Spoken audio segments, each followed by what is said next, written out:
Всем привет, с вами Петя Плосков, и сегодня Петя про NoFap – жизнь без мастурбации. И на самом деле мне эта тема очень интересна. Почему? Потому что я сам решил попробовать, поэкспериментировать. Я тоже расскажу о своем опыте, что это, как и почему. Сегодня в студии у меня сексолог, психолог Мария Риль и стендап-комик Руслан Халитов. Экспертов будет масса, и сама суть этого шоу – это не определить, хорошо это или плохо, а просто разобраться в теме. Это явление существует. У него огромное количество последователей, в том числе теперь и я, в качестве эксперимента. И вот мне просто хотелось пройтись по этой теме. Давайте начнем с того, что мы расскажем о том, что такое NoFap, в принципе, откуда это явление взялось. И на помощь мне придет мой редактор Илья, который даст небольшую историческую справку. 2011 год. На форуме Reddit, что-то типа нашего Пикабу, появляется пост под заголовком «Прекратите мастурбировать, это лучшее средство мотивировать себя». Парень рассказывал в этом посте трогательную историю о том, что, как и все подростки, в детстве он мастурбировал, снимал стресс, выпускал пар, но это убивало его мотивацию делать что-либо еще. В итоге к 22 годам у него ни карьеры, ни близких друзей, ни личной жизни. Он подумал, что проблема в его правой руке. И решил воздержаться. Сначала 14 дней, потом 4 месяца. В результате, как он говорит, это было лучшее время в его жизни. Начал получать хорошие оценки, занялся спортом, появились новые кореша и обзавелся девушкой. Вдобавок к этому, к посту, он прикрепил любопытное исследование 2003 года, где рассказывалось, как 28 китайцев не мастурбировали неделю, и на 8-й день у них резко повысился уровень тестостерона на 145%. В общем, этот пост стал вирусным. Нашлось очень много людей, у кого отразилось. Парень стал знаменитым. Его зовут Александр Роудс. Он веб-разработчик, а сейчас еще и основатель крупнейшего комьюнити по борьбе с мастурбацией и порнографией, которое называется NoFap. И у меня вопрос, на самом деле, Руслану. Почему ты вообще принял решение не мастурбировать? На самом деле все началось не с NoFap, все рождается в конфах, мне кажется. Кто-то скинул сначала видео с TED Talks про не смотреть порно. Это вот у нас было за год до NoFap. И вот на следующий год мы узнали про NoFap November и решили попробовать. Я единственный, кто в итоге попробовал, потому что все слетели. Там кто-то считал, что если у тебя есть жена, но ты не дрочишь, но занимаешься сексом, это считается, что, как по мне, нет.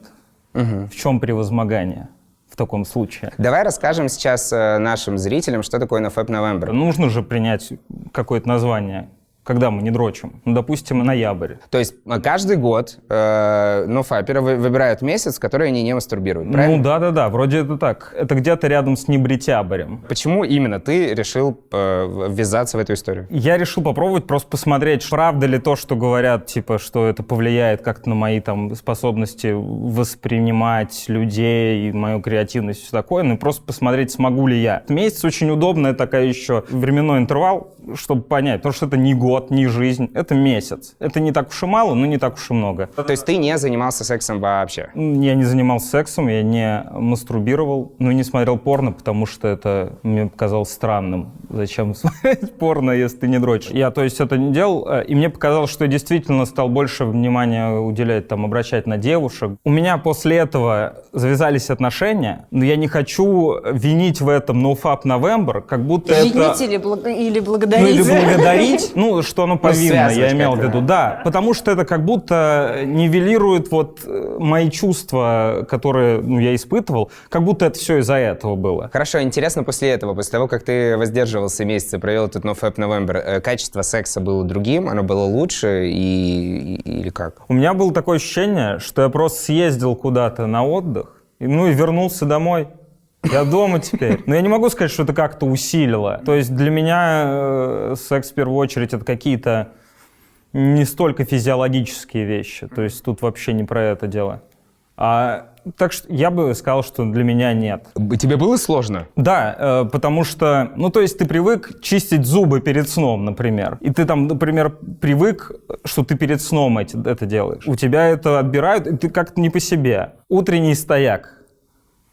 Ну, он у тебя есть просто теперь. Расскажи, пожалуйста, про свой опыт NoFap. У меня был чисто такой личный эксперимент. Я частенько ставлю на себе опыты, и этот был один из этих самых экспериментов. Мне помнится сообщение на форуме еще лет 15, может быть, назад. Писал какой-то чувак о том, что чем меньше я, в общем, трогаю себя, тем больше я привлекаю секс в свою жизнь, тем больше мне хочется общаться с живыми девушками, тем больше им хочется со мной общаться. Как это работает, никто тогда не знал, но вот ходила такая легенда. Спустя какое-то время, я почему-то в памяти это освежил, у меня это всплыло, и я решил, что что-то часто я порнушку смотрю, не зависим ли я от нее? И действительно решил каким-то образом отдалить себя от этой структуры рукопашки. И начал пробовать этот самый эксперимент. Мне показалось, что уже через неделю я ощутил какой-то совершенно другой приток мыслей и энергии, Господи, прости, в свою жизнь. Через 2 недели, как и любая зависимость, она у тебя начинает проходить, потому что секс, если ты обратишь внимание, он догоняет нас везде. Ты зашел в инсту, там нет-нет, и у кого-то пост с голой задницей. Клип ты смотришь, там тоже кто-то засветил либо лямочкой, либо своей маленькой сисечкой. И все, и у тебя постоянно об этом мысли. А когда проходит 2 недели, то ты как-то более-менее успокаиваешься и начинаешь куда-то сублимировать эту энергию совершенно в другое русло. А расскажи, пожалуйста, про свой опыт NoFap, потому что мне интересно было найти людей, которые реально с этим сталкивались. Моя история началась достаточно давно, в 2006 году. Когда у меня появились первые девушки, естественно, гормональный взрыв, и я каким-то чудным образом залетел в тюрьму. Мне было 18, то есть там дворовая драка получилась, и с вытекающими, так сказать. Общий срок был 9 лет, и что за это время происходило? Соответственно, ты попадаешь в тюрьму, во-первых, тебя эта вся ситуация глушит очень сильно, во-вторых, у тебя гормоны бьют, и женщину охота, и возможности нет, потому что, представь, двухкомнатная квартира без стен, и на это количество площади 70 человек. Все на виду, и никакого доступа, естественно, даже ни к рукоблудию, ни к чему нету. Попадаешь в зону, когда там, естественно, отдельные туалеты, там можно пойти и вздрочнуть. И раз гормоны бьют, ты начинаешь просто стачивать по несколько раз в день. И рано или поздно начинаешь замечать, что тебе не хватает энергии. И я начал задумываться, а что за херня вообще? И как все нормальные люди, в принципе, пробовал читать книги, Зигмунда Фрейда, или использование энергии из одного русла в другое. И там как раз про это сказано, что очень большой перерасход энергии из-за анонизма. И я такой, дай-ка я не буду этим всем делом заниматься. И что произошло? Я начал заниматься спортом, я набрал вес очень хорошо, 20 килограмм сухой массы. И, в принципе, башка начала хорошо соображать. То есть, подожди, ты пришел к этому сам, то есть у тебя не было, ты не смотрел какие-то научные исследования, книги, ты просто понял, что, скорее всего, из-за этого и просто выявил причинно-следственную связь, да? Да. И следующий этап был, это когда я освободился, соответственно, первое знакомство, первый секс, вроде как все нормально у тебя происходит, но когда ты расстаешься, что делаешь? Идешь и смотришь порно. И эта хрень, она тоже сильно затягивает. Ты начинаешь больше времени посвящать не знакомству с девушками, а просто смотрению порнухи. И тогда начал много читать и много чего для себя открыл. В чем вред вообще заключается Дрочилова и почему появился этот термин NoFap. И включил его просто в ежедневник, как сказать? То есть просто как избавиться от привычки, условно, от курения, от чего-то еще, от просмотра порно и мастурбации, правильно? Да, я просто выложил у себя на стене во ВКонтакте чек-лист ежедневных дел, и меня решили подъебать, что там NoFap написано. Окей. И я выпустил статью большую на эту тему, и это так поддержалось неплохо. И после этого ребята даже некоторые откликнулись, что нифига, прикольная тема. Я сейчас хотел бы поговорить с Марией. Во-первых, вообще, что вы знаете про NoFap? Вы против этого всего и почему? Так долго мы боролись с конвенциональными установками про мастурбацию, про то, что мастурбация – это плохо, что у меня есть опасения, когда я слышу про NoFap движение, не вернемся ли мы опять к этим старым мифам, что на руках начинают расти волосы, что ты можешь ослепнуть и прочее. Потому что очень много людей, кто ко мне приходит в психотерапию, они рассказывают о том, как долго им приходилось позволять себе мастурбировать. И это был большой, значимый для них путь, и поэтому мне бы хотелось, чтобы это движение NoFap было про тех, кому это нужно, про тех, кто понимает, зачем он конкретно это делает, для тех, кто считает, что он может мастурбировать и хочет мастурбировать, чтобы это не создавало каких-то сложностей. Первый вопрос: какими проблемами чаще всего к вам обращаются как коучу, и с какими проблемами кто хочет отказаться от мастурбации? Почему они хотят вообще от этого отказаться? Ну, на самом деле у всех по-разному. Вот в данный момент, скажем, есть клиент, который по религиозным соображениям. Например, другой клиент, он уверен, что он теряет возможности по жизни. То есть он теряет и время, и потенциал, он считает, что у него огромный. Даже исследования есть на эту тему. Когда перестаешь мастурбировать и даже вообще просто перестаешь эякулировать, начинает накапливаться тестостерон в организме. Он в течение 21 дня накапливается. По достижении 21 дня он оказывается на таком на ровном уровне, после этого он поддерживается, если обходиться без семяизвержения. И каковы основные плюсы тестостерона? Повышается агрессия. Агрессия уже потом, мы ее трансформируем позитивно в продуктивность, в концентрацию, мотивацию. Я, например, никогда в жизни за свои 35 лет не задумывался на тему того, что после того, как я помастурбировал, у меня есть чувство стыда. Я правда не задумывался об этом, пока не начал читать про NoFap. И как только я начал про это читать, я понял, что да, каждый раз я чувствую себя каким-то грязным, я немножечко унижен, мне все это немножечко противно. И мне показалось, да, что моя самооценка после этого, она немножко повышается, потому что каждый день тебя не бьет в эту точку, что фу, ты опять какую-то ерунду сделал. Например. Так вот, почему этот стыд происходит? Настолько глубоко, иногда на бессознательном уровне у нас эти установки усвоены, что мы даже не понимаем, откуда оно взялось. И психотерапия помогает раскопать свои собственные какие-то нюансы, проблемы, воспоминания. Может быть, как-то где-то мы все-таки слышали, как-то где-то родители заходили, говорили, что так не нужно. Несмотря на то, что если мы говорим о мастурбации не компульсивной, компульсивная мастурбация – это когда действительно человек не может остановиться, идет перебор мастурбации. Можно я вот прямо на секундочку прервусь? Как определить, что она компульсивная и у тебя есть зависимость? Я это мог делать очень много раз за день. Но вот насколько это нормально или ненормально? Вернем этот вопрос к названию канала. Как человек понимает, что он алкоголик или он просто любит выпить? Я алкоголик. Это очевидно. Ну, с мастурбацией то же самое. В какой-то момент человек может понять, что это так часто, это так много времени занимает в моей жизни, я хочу, чтобы вот этот эффект из моей жизни ушел. И тогда они действительно идут к сексологу или становятся ноуфаперами, или находят какие-то для себя другие решения.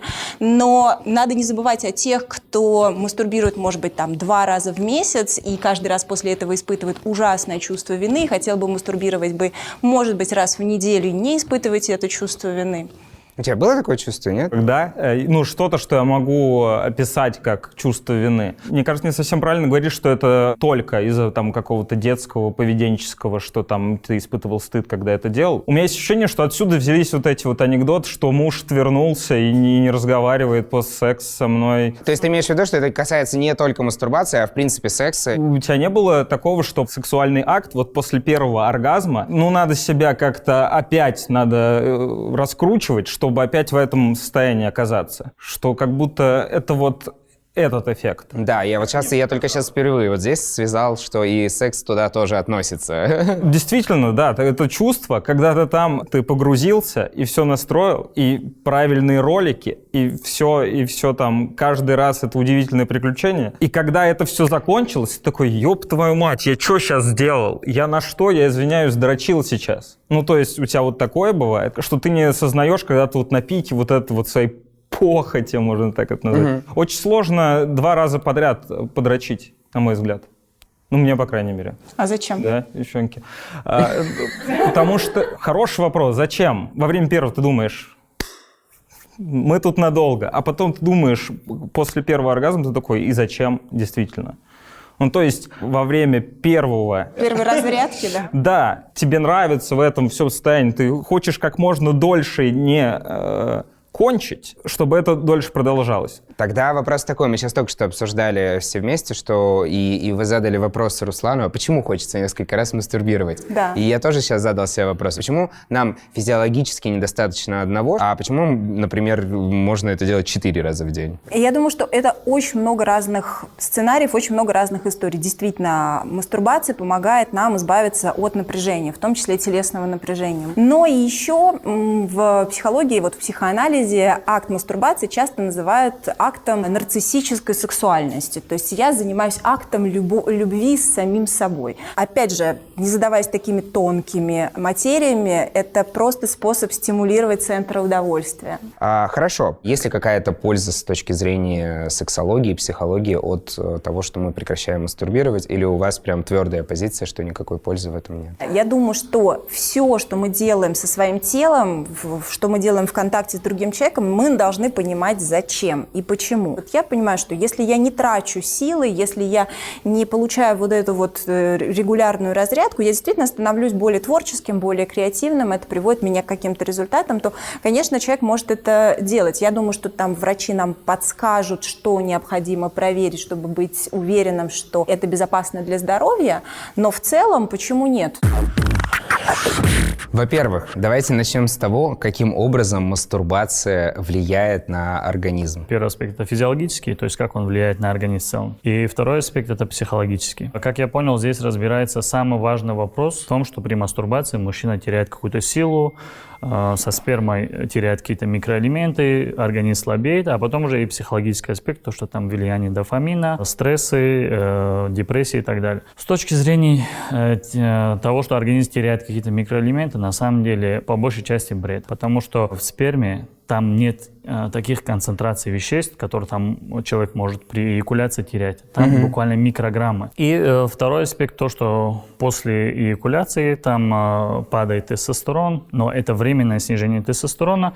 Мы должны понимать, что также временное снижение тестостерона происходит не только при мастурбации, но и при других физиологических аспектах. Например, как занятие спортом. Но это же вовсе не означает, что нам нужно всем сказать, что спортом заниматься плохо, потому что он снижает тестостерон.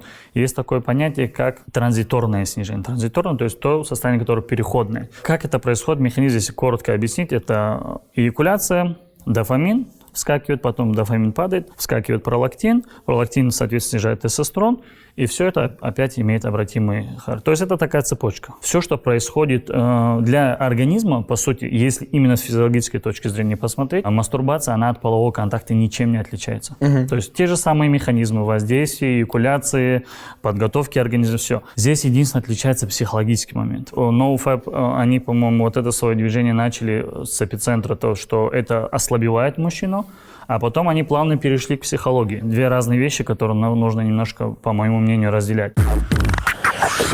Вы только представьте, как развивался NoFap. Сначала это был мини-пост, крик души одного парня на Reddit. Потом он получил целый раздел в несколько тысяч подписчиков. А сейчас это отдельный сайт, где помогают улучшить отношения и достичь своих сексуальных целей. Там дают онлайн-курсы, помогающие не интересоваться порнографией и мастурбацией.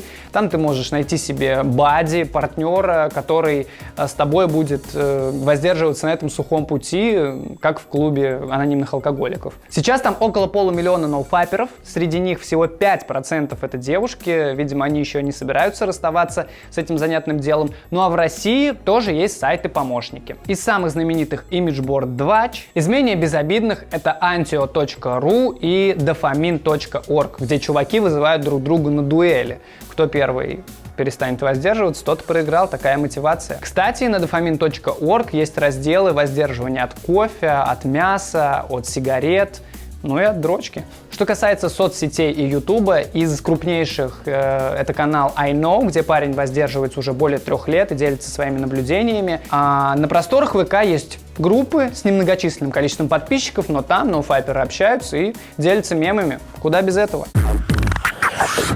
Вот так сегодня это в России. Об этом нет вообще ни одного полноценного видео и полноценной какой-то истории и разбирательства, и тем более каких-то разговоров с психологом, сексологом на эту тему. Но мне кажется, что это так мало обсуждается только потому, что не видно тут боли. Ну, то есть, что из этого переживать? Что случилось? Обязательно нужно испытывать боль? Ну, мне кажется, в обществе начинают так с чего-то обсуждаться после какого-то прецедента. Странно что-то вдруг вот так вот что-то обсуждать. Я присоединюсь. Мне кажется, чтобы от чего-то отказаться, надо, в принципе, иметь информацию, мастурбацию, в чем фишка?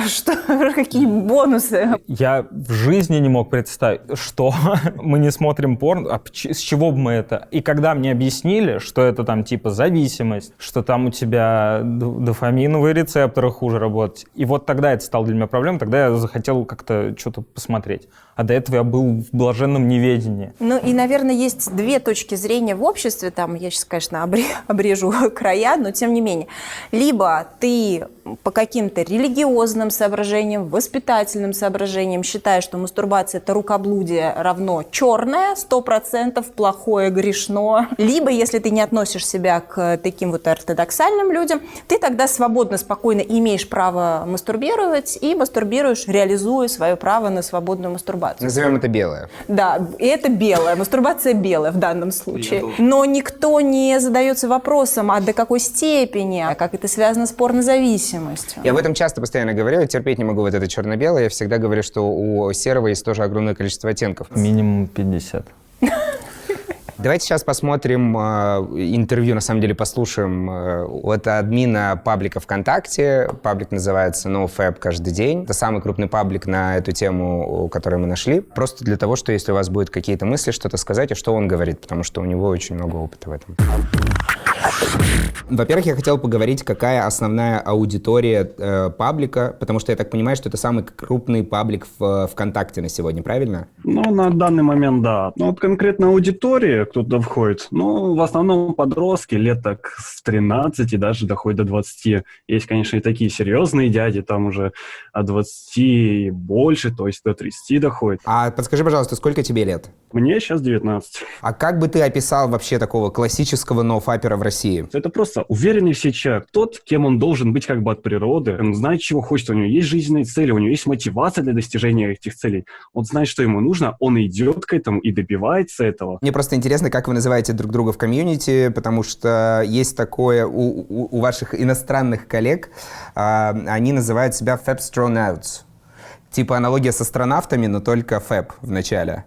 У вас есть какое-то название между собой? Вы как-то в группе называете друг друга или нет? Просто нофаперы, воздержанцы. Воздержанцы, конечно, не так звучит, а вот нофапер, он даже как-то звучит более гордо, уверенно. Скажи тогда, пожалуйста, как ты сам пришел к NoFap и почему решил создать паблик в ВКонтакте? В свои юные годы, когда даже активно увлекался этим делом, я вот как бы вот потихонечку подозревал, типа, а действительно ли это то, что нужно делать, насколько это полезно? И вот эта мысль, она с каждого раза она копилась, и потом встретил вот такие вот намеки на NoFap, то есть как бы понимал то, что это же проблема не только у меня, это у какого-то большинства, множества есть. А в чем ты именно проблему видел? В том, что у тебя шейм какой-то был после мастурбации? Вот раньше, до этого, я был какой-то, неуверенный, что-то грустненький, что-то вот это. Ну, это когда на анонизме был. А потом, когда познакомился с NoFap, решил попробовать. А что изменится? И посмотрел, уже спустя неделю я чувствовал какой-то прирост, какой-то буст энергии внутри. Спустя месяц это ж вообще просто такой взрыв был. И вот как бы заметив эту разницу до и после, я понял то, что NoFap это действительно бомбезная штука.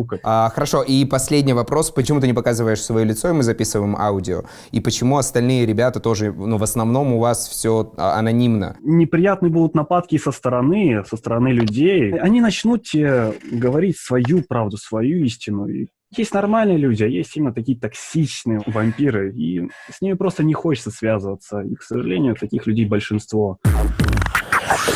Соответственно, в связи вот с тем, что мы сейчас посмотрели, несколько вопросов возникает. В первую очередь вопрос про то, что в этой группе есть большое количество ребят, которым там 13 лет, да, 14. И мне кажется, насколько это вредно для детской психики, потому что мне кажется, что как раз нужно в этот момент познавать себя и мастурбировать или иметь там какие-то границы. Есть ли какие-то мысли на этот счет? Ну, и, во-первых, важно помнить, что у нас сейчас очень сильно плавает вот этот вот возраст подросткового созревания, он может прийти вообще в любой момент от 8-9 до 18. Мне очень радостно, что вы вообще сказали об этом, потому что есть какие-то теории о том, что сексуальное образование должно даваться там в таком или другом возрасте. Во-первых, оно вообще должно даваться. Во-вторых, кто сказал вам, что в 14 уже не поздно, и в 10 уже не поздно? Это, мне кажется, вообще должно решаться индивидуально. Да, и мне кажется, что это очень сильно зависит от того, в какой среде, в каких условиях растет подросток, пугают ли его полюции, не пугают ли его полюции.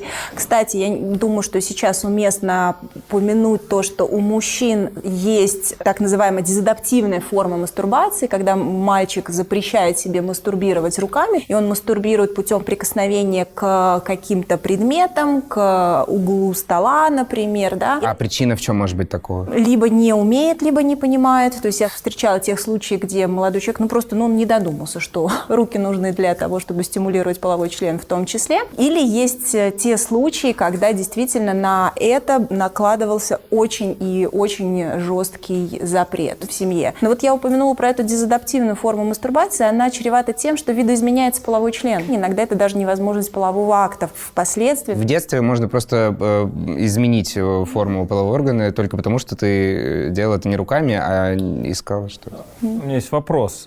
Почему я об этом сейчас узнал? В созревании был какой-то момент, что я вот чем-то подобным занимался. У меня все нормально. Но это могло к чему-то привести. Да. Ну, то есть это к вопросу о сексуальном воспитании.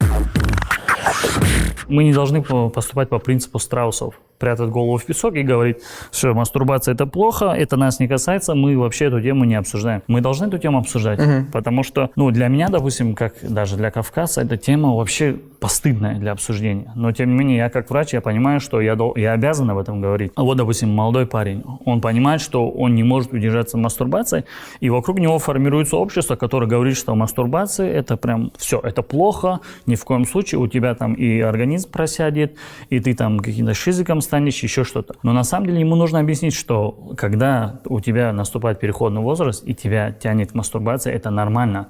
Но и также нужно ему объяснить, что эта привычка может оказаться пагубной. То есть может тебя посадить на порнографию, может перейти в дезадаптационную мастурбацию. Дезадаптационная мастурбация – это та мастурбация, которая мешает молодому парню адаптироваться в обществе. Есть компьютер, порно, мастурбация. Все, он не хочет ни знакомиться с девушками, ни выходить, а социальным становится. А если в этот момент ему правильно объяснить, что к чему, в этом он не будет загоняться, он не будет считать, что он какой-то прокаженный. Просто ему нужно объяснить, что это нормально, но ему надо постараться от этого потихоньку избавиться. Я думаю, что очень важно все-таки, чтобы подросток мог об этом поговорить, потому что иногда, когда настолько сильным является вот это вот сексуальное влечение, что подросток уже не контролирует, как и где он это делает. Я не знаю, вы смотрели Sex Education, вот этот замечательный сериал? Вот, по-моему, во 2-м сезоне главный герой мастурбирует прямо на парковке, подходит мама, заглядывает, и в этот момент происходит выброс семени, практически маме в лицо упирается. Он начинается как раз 2-й сезон даже с этого. Да, это уже проблема. То есть подросток действительно уже не ребенок, и он понимает, что есть интимные дела и есть общественные зоны. Никакие наши интимные дела, связанные с туалетными вопросами, с мастурбацией, сексуальным взаимодействием, с гигиеническими процедурами, никогда это не должно выливаться вот в социальное какое-то пространство. На мой взгляд, это святая обязанность родителей развести личную интимную зону у ребенка и социальную. И вот поэтому, если подросток понимает, что мастурбация – это интимная зона, если это не выходит из-под контроля, если он чувствует себя достаточно комфортно. Да, иногда, конечно, в этом возрасте, когда особенно зашкаливают вот эти вот гормональные дисбалансы, мастурбация может достигать до значимых цифр ежедневных, и мы не говорим о проблеме. То есть такое же количество актов мастурбации у взрослого мужчины уже можно думать о том, что это какая-то проблема. Есть какие-нибудь данные, сколько нормы считается для взрослого человека? Есть в сексологии такое понятие, как половая конституция. И она определяется, эта норма индивидуально для каждого. То есть необходимо сдать тестостерон, необходимо проверить степень оволосения тела, необходимо узнать, когда случилось ли здесь у мальчика первые полюции менструации у девочки. И вот в зависимости от множества этих показателей определяется половая конституция. И вот в зависимости от твоей половой конституции там есть плюс-минус нормы. Больше 10 может быть нормой или нет, там 15, 20, день? вот что-то такое мы, да, если о таком чем-то говорим. Если это ежедневно, если это больше 10, я думаю, вряд ли это норма. Мне нравится, как ты аккуратненько узнал про себя. 10 раз в день У мастурбация. меня все четко и понятно. Ну, то есть, я думаю, ты понимаешь, что это не норма, когда ты об этом задумываешься.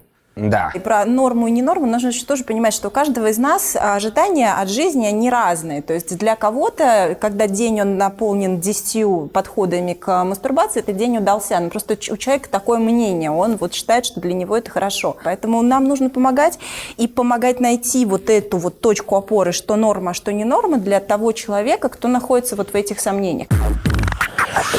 Вообще сама эякуляция и само возбуждение и сам половой акт, это по большей части для организма является неким небольшим стрессом. Потому что в этот момент идет тахикардия, учащение дыхания, выработка адреналина, вот это состояние возбуждения. То есть это такое состояние, допустим, условно говоря, когда организм резервирует все свои способности для того, чтобы максимально отдаться этому процессу. И, безусловно, после полового акта у мужчины не может быть, чтобы у него слабости не было. Зная, что каким образом организм влияет на возбуждение и на эякуляцию, и на сам половой акт, человек, когда имеет понимание об этом, он может сам регулировать свой процесс. То есть мы не можем сказать, вот тебе, допустим, можно 2 раза, а тебе можно, короче, 1,5 раза. То есть все супер индивидуально. Безусловно, да, потому что есть мужчины, которые, наоборот, от полового акта к половому акту заряжаются. А есть мужчины, которые там 1 раз в неделю займутся сексом, все, месяц восстанавливаются, в себя приходят. То ничего страшного в этом нет, потому что вся суть этого наших разговоров заключается в том, что мы вгоняем людей в рамки. И каждый человек начинает это как некое мерило, то есть если у меня там в неделю нет там 5 раз полового контакта, то значит я слабак. Половой контакт, так же как и мастурбация, она ведет к ослаблению организма, но временному. Поэтому здесь тоже надо знать конкретную меру. Кому сколько человек лично сам знает. То есть все-таки разумное ограничение, об этом говорить надо, потому что я за 35 лет, мне никто не говорил. У меня в голове сидит: мастурбация — это хорошо. Чем больше мастурбируешь, тем лучше для простаты. Но я не знаю, откуда это, да? И тут я в 35 лет узнаю, что, оказывается, все это не так, и все равно стараться ограничивать себя, дабы просто не терять время, не терять силы. Да, все равно верно. надо. То есть Совершенно просто верно. не уходить в радикально ни в одну сторону, ни радикально в другую, но как бы сильно не увлекаться. Совершенно верно. И третий аспект того, что ты сказал, опять же, дофамин.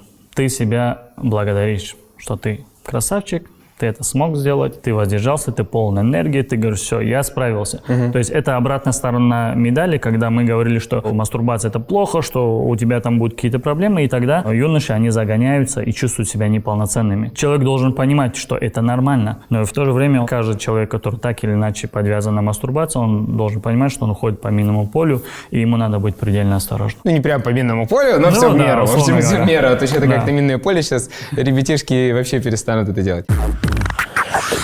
Давайте вернемся к еще одному вопросу, на который меня подтолкнуло это видео с админом. Это порнография. Например, в мое детство порнографии не было. Ну да, конечно, я думаю, что большинство, кто там постарше 30 лет, поймет, у родителей все равно обнаруживали какие-нибудь там презерватив, например, и для меня был это дикий шок. Для меня это был другой мир, мне никто ничего не объяснил. Или журналы, я помню, что там какой-то журнал где-то случайно там я обнаружил. Но это произошло со мной, например, 1 раз, и больше там какое-то время этого не видел. Сейчас у ребят совершенно по-другому развивается. Ну да, сексуально они развиваются, опираясь на порнографию, в том числе. Да, на интернет, где ты можешь в любую секунду открыть, все увидеть и посмотреть. И дело мы сейчас не говорим ни в коем случае не о запретах, а о том, как правильно подходить к этому и как вообще сейчас развивается детская психика, учитывая все эти факторы. И правильно ли вообще запрещать эту историю? Практически невозможно сейчас сделать так, чтобы подросток не знал, где это взять. То есть вы поставите родительский контроль везде, у вас в доме этого не будет, но он пойдет к приятелю, где родители не так заморочились, и это будет.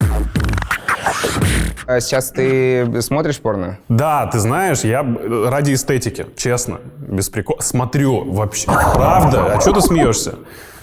Секс же это красиво, правильно? Ради эстетики, ладно. Ну, блин, если тебе было так классно, если тебе было кайфово, у тебя была мотивация, почему ты опять начал мастурбировать? Не, я просто смотрю, я же могу просто смотреть. Я не знаю, мне кажется, что это разгрузка мозгов какого-то рода. Ты просто отвлекаешься на что-то. Понятно, что, может, ты сейчас скажешь посмотреть какое-нибудь другое кино, но иногда мысль все равно закрадывается. Такой, ну, ладно, одним глазочком взгляну. И ты при этом не мастурбируешь? Нет. Ты знаешь, в целом от порно очень сложно отказаться, потому что, ну, не знаю, лет в 12 это было запрещенным чем-то, именно поэтому тебе это нравится. И, возможно, сейчас ты это смотришь по той привычке, потому что у тебя сохранилось в голове, что это что-то запретное, и я могу уже себе это позволить и смотреть. Смотрите, действительно, порнография определяет сейчас наше развитие, иногда в хорошем смысле, то есть есть некая свобода фантазий, но иногда в не очень хорошем смысле, в том числе и вся эта этика, которая стоит за производством порнографии. Но и вопрос того, как ребенок воспринимает вот этот вот сексуальный акт, который рано или поздно с ним произойдет, на экране. То есть ему кажется, что все будет вот так. Но мы знаем, что так не будет. Да? То, что у этих людей, кто сейчас на экране, если они выйдут за рамки и займутся сексом, это все равно будет не так. Это будет совсем по-другому. Я правильно понимаю, что вы против порнографии или нет? И вообще, насколько это с точки зрения не вашей, там, например, субъективной, а с точки зрения науки хорошо или плохо? Потому что NoFap все равно очень близко к no-порно. Порно, я, допустим, лично против по следующим аспектам, я объясню, потому что порно, это есть хорошее высказывание, есть два самых великих обмана в жизни, это любовь, как в романах, и секс, как в порно. Потому что порно, это на самом деле, по большому счету, это обман. Идеализированный секс. Даже эякуляция у них в некоторых моментах искусственная. Поэтому, опять же, за или против, это решать каждому. Смотреть или не смотреть мы не можем указывать, но мы должны объяснять, что такое порно, как это снимается и что оно из себя представляет. У меня есть гипотеза, только гипотеза. Мне кажется, что любое культурное явление – это отражение настроев, мечтаний тех людей, кто это культурное явление потребляет. И если мы за что-то платим деньги, это то, что к нему имеет отношение. Может быть, порно сейчас немножко показывает нас, которые не имели доступа ко всем этим материалам в нашем детстве. И сейчас хочется и побольше, и пошире, и подинамичнее запретного того, что было запретным. Может быть, и порно поменяется, но я думаю, что это произойдет не раньше, чем поменяемся мы. На самом деле, насчет порно, я вот что за собой отвечаю, могу только через призму своего собственного восприятия, что ты в этих поисках бесконечных, там, ты углубляешься, во-первых, у тебя там уже не мальчик, девочка занимается любовью, там может что угодно уже произойти. Твой мозг привык видеть какое-то разумное количество людей, во-первых, во-вторых, голых людей. А когда у тебя люди сменяются постоянно, и это все, и оно все разное, то у тебя начинает уже коротить что-то, и ты уже не получаешь столько радости, как раньше. Если заходить в эти дебри, мне просто тоже интересно было бы, я не думал, что мы будем это озвучивать, но я, например, не смотрю и не смотрел до этого порнографию уже несколько лет, по одной простой причине, что я смотрю вебкам-порно, потому что это реализм. То есть ты точно знаешь, что в эту секунду, например, семейная пара занимается любовью, ты можешь им написать в чат, и они могут выполнить там то, что ты их просишь. То есть это вообще другое уже совершенно. Ты не знаешь, что это такое? Не, я знаю, круто.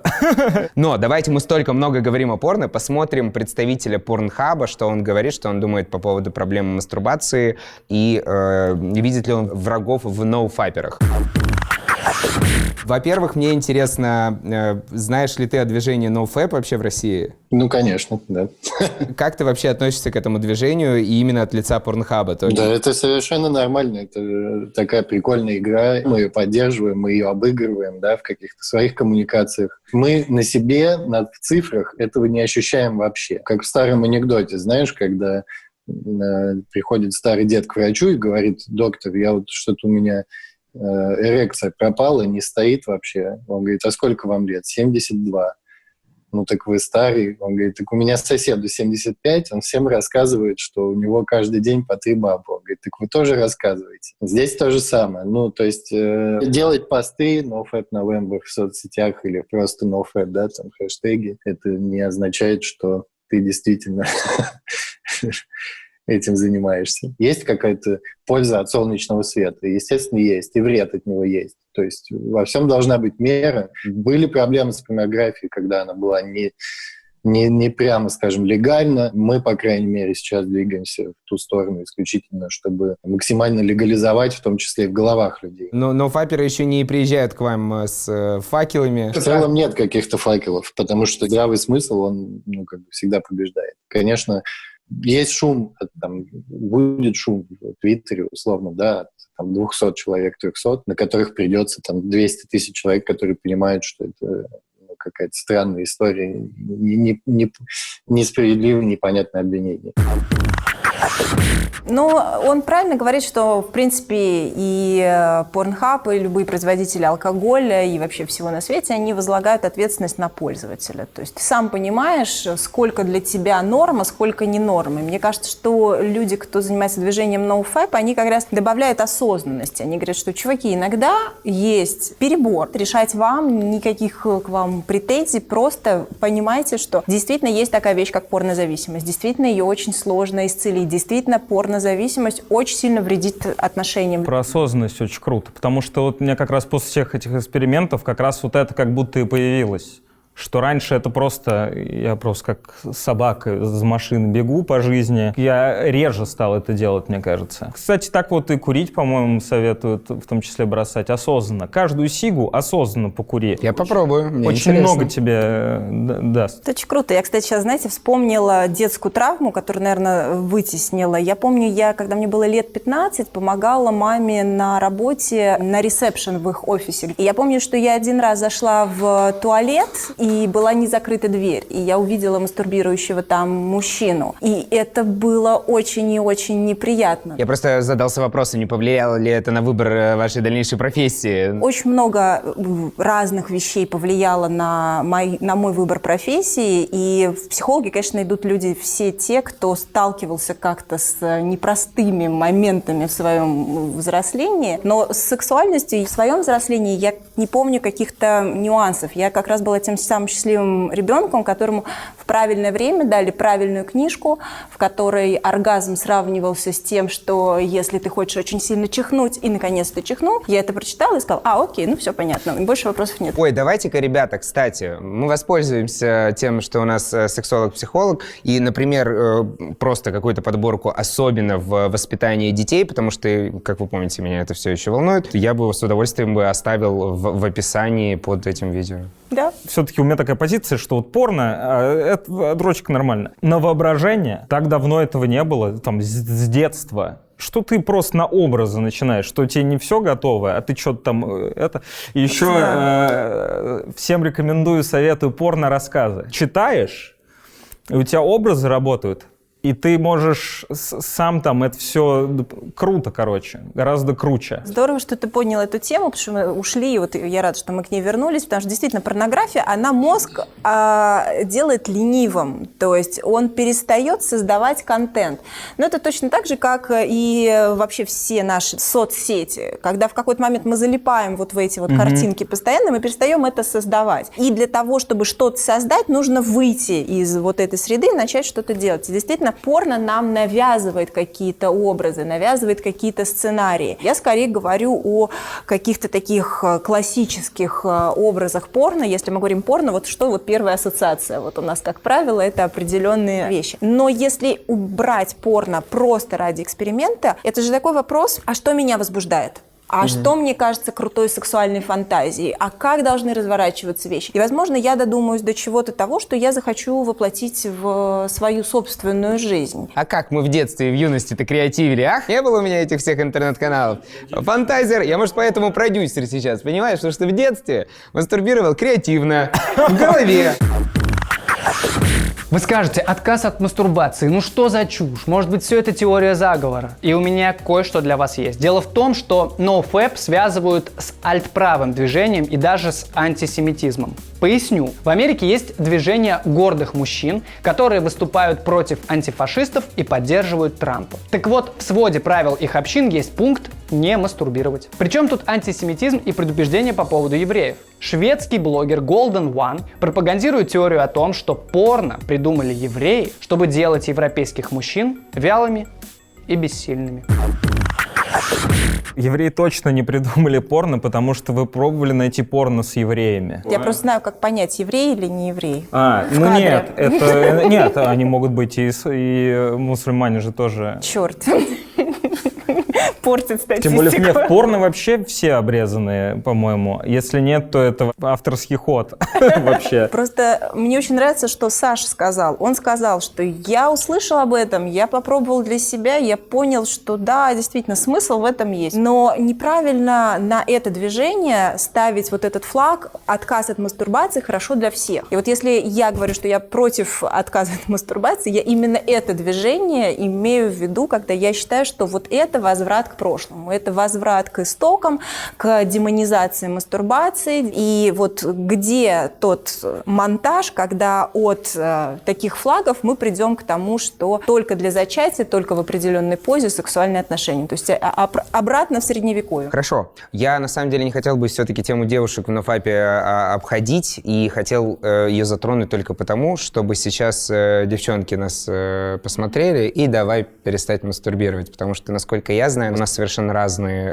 организмы, и девушкам это вообще нежелательно воздерживаться, что все-таки это работает для парней. Я правильно понимаю? Я думаю, что среди девушек тоже могут быть те, кто испытывает некую зависимость, тоже от порно, зависимость от секс-игрушек, тоже она встречается. Производители секс-игрушек иногда предупреждают, что определенные игрушки не стоит использовать дольше, чем 15 минут и чаще, чем столько-то раз подряд. Ну, то есть тематика, она такая, в принципе, универсальная. Здесь нет какой-то гендерной опосредованности, но мне кажется, что какие-то мысли, которые мы сегодня здесь озвучивали, для девушек тоже могут быть интересными для того, чтобы себя поспрашивать. Поможет ли мне открыть в себе креативность, если я какое-то время не буду мастурбировать? Нет такого, что отказ от мастурбации резко вредит здоровью женщины. Тем не менее, вы против того, чтобы против отказа от мастурбации, в смысле, считаете это нежелательно? Да, мне кажется, что осознанный подход к мастурбации, наличие ее в жизни человека очень большое значение имеет. Особенно это большое значение имеет в случае, когда в паре есть разная половая конституция, и один из партнеров, в принципе, не может угнаться за чистотой потребностей второго человека и также часто заниматься любовью. Поэтому здесь нет необходимости страдать, вполне себе мастурбация нам здесь помогает решить этот вопрос. А ты собирал информацию в отношении именно для мужчин и женщин, что просто у меня такое мнение, может быть, оно неправильное, что это все-таки больше для парней, что это парни не должны мастурбировать. У девушек совершенно другая биология, анатомия, и это их вообще не касается. Короче, я со своими подругами нормально и достаточно откровенно общаюсь. И девочки, которые часто дрочат, у них большие проблемы с парнями в том плане, что они не могут кончить. Я лично считаю, что это мужская история на 99%. Почему? Вопрос в двух гормонах. Когда мужчина сдерживается, то есть когда он обходится без семяизвержения, у него растет тестостерон, один из его главных гормонов.